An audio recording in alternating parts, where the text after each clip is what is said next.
एके news में एक बार फिर से आपका स्वागत है। चलिए जानते हैं उत्तर प्रदेश से जुड़ी कुछ महत्वपूर्ण खबरों को फटाफट अंदाज में। संभल में रमजान के दौरान मस्जिदों में लाउड स्पीकर की इजाजत नहीं, एसपी के निर्देश, मौलाना ने दी नसीहत। समाजवादी पार्टी के अंदर औरंगजेब की आत्मा, अब्बू आजमी के बयान पर बोले यूपी के डिप्टी सीएम केशव प्रसाद मौर्य और ब्रजेश पाठक। अलीगढ़ में पुलिस चौकी में भीषण आग, यार्ड में खड़ी 300 गाड़ियां जली, धमाके के साथ फटी टंकियां टायर। रमजान में हिंदू की दुकान से इफ्तार का सामान ना खरीदें, सोशल मीडिया पर मैसेज वायरल। उत्तर प्रदेश विधानसभा में विधायक ने गुटखा खाकर थूका, नाराज अध्यक्ष ने लगाई फटकार, बोले मैंने सीसीटीवी में देखा। आतंकी इनपुट मिलने के बाद एटीएस का लखनऊ, अयोध्या समेत कई शहरों में छापा। अयोध्या राम मंदिर को उड़ाने की साजिश रचने वाले अब्दुल रहमान की गिरफ्तारी के बाद एटीएस ने यूपी के कई शहरों में छापेमारी की है।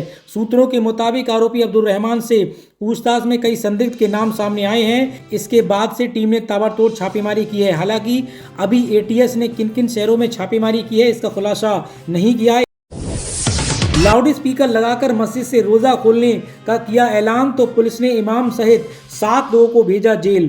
उत्तर प्रदेश के रामपुर में पुलिस ने बड़ी कार्रवाई की। रमजान के पहले दिन मस्जिद में छोटा लाउड स्पीकर लगाकर रोजा खोलने का ऐलान करना इमाम को भारी पड़ गया। पुलिस ने नई परंपरा डालने के आरोप में मस्जिद के इमाम समेत 7 लोगों को गिरफ्तार करके उन्हें जेल में भेज दिया है।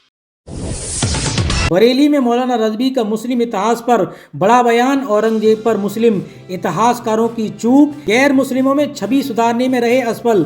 बरेली में ऑल इंडिया मुस्लिम जमात के राष्ट्रीय अध्यक्ष मौलाना शहाबुद्दीन रिजवी ने एक महत्वपूर्ण बयान दिया है। उन्होंने समाजवादी पार्टी के नेता अब्बू आजमी के औरंगजेब संबंधी बयान का समर्थन किया है। मौलाना ने कहा कि भारत एक स्वतंत्र देश है जहां हर व्यक्ति को अपनी राय व्यक्त करने की आज़ादी है। उन्होंने स्पष्ट किया कि आजमी ने कोई देशद्रोह का बयान नहीं दिया है। उनके खिलाफ कानूनी कार्रवाई की मांग को उन्होंने निरर्थक बताया। वहीं मौलाना ने मुस्लिम शासकों की मानवीय पहलू पर प्रकाश डाला। उन्होंने कहा कि मुस्लिम बादशाह भी इंसान थे और गलतियां करना मानवीय स्वभाव में है। उन्होंने स्पष्ट किया कि गलती ना करने वाला केवल फरिश्ता होता है। मौलाना ने अतीत के बजाय वर्तमान पर ध्यान केंद्रित करने की अपील की। उन्होंने कहा कि प्रधानमंत्री नरेंद्र मोदी नए भारत के देश की प्रगति और विश्व गुरु बनाने की दिशा में काम करने पर जोर देना चाहिए। उन्होंने हिंदू मुस्लिम विवाद को छोड़कर विकास पर ध्यान केंद्रित करने का आह्वान किया। संभल की शाही जामा मस्जिद कोर्ट में विवादित ढांचा, हिंदू पक्ष की याचिका पर कोर्ट का फैसला, रंगाई पुताई मामले में 10 मार्च को होगी सुनवाई। संभल के कोतवाली क्षेत्र स्थित शाही जामा मस्जिद की रंगाई पुताई के मामले में अब 10 मार्च को सुनवाई होगी। ये मामला हाई कोर्ट में चल रहा है, जहां न्यायाधीश रोहित रंजन अग्रवाल इसकी सुनवाई कर रहे हैं। हिंदू पक्ष के अधिवक्ता हरिशंकर जैन ने हाई कोर्ट में दलील दी कि अगर इसे मस्जिद के रूप में लिखा जाता है तो इसे इसी रूप में देखा जाएगा, लेकिन ये हमारी आस्था से जुड़ा हुआ मामला है और इसे विवादित ढांचे के रूप में ही देखा जाना चाहिए। न्यायालय ने इस पर आदेश देते हुए मस्जिद को अब विवादित ढांचा के रूप में नामित किया है। वहीं मुस्लिम पक्ष के अधिवक्ता जाहिर अहमद ने भारतीय पुरातत्व सर्वेक्षण एएसआई की रिपोर्ट पर आपत्ति जताई है। रिपोर्ट में कहा गया है कि मस्जिद की रंगाई पुताई की कोई आवश्यकता नहीं है, लेकिन मुस्लिम पक्ष ने इस रिपोर्ट में स्वीकार नहीं किया है। अब इस पर अगली सुनवाई से पहले एएसआई को अपनी रिपोर्ट पर मुस्लिम पक्ष की आपत्तियों का समाधान प्रस्तुत करना होगा।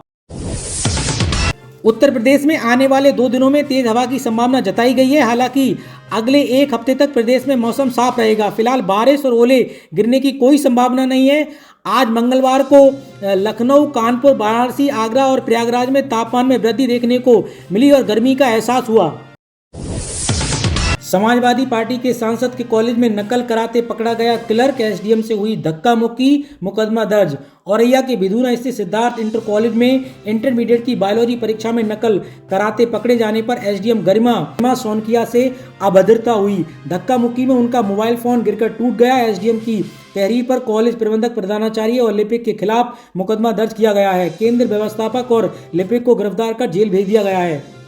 तो दोस्तों, आज की खबरों में इतना ही। मिलते हैं एक और नए अपडेट के साथ। इसी तरीके की देश और दुनिया की खबरों के लिए आप एके न्यूज के साथ जुड़े रहिए।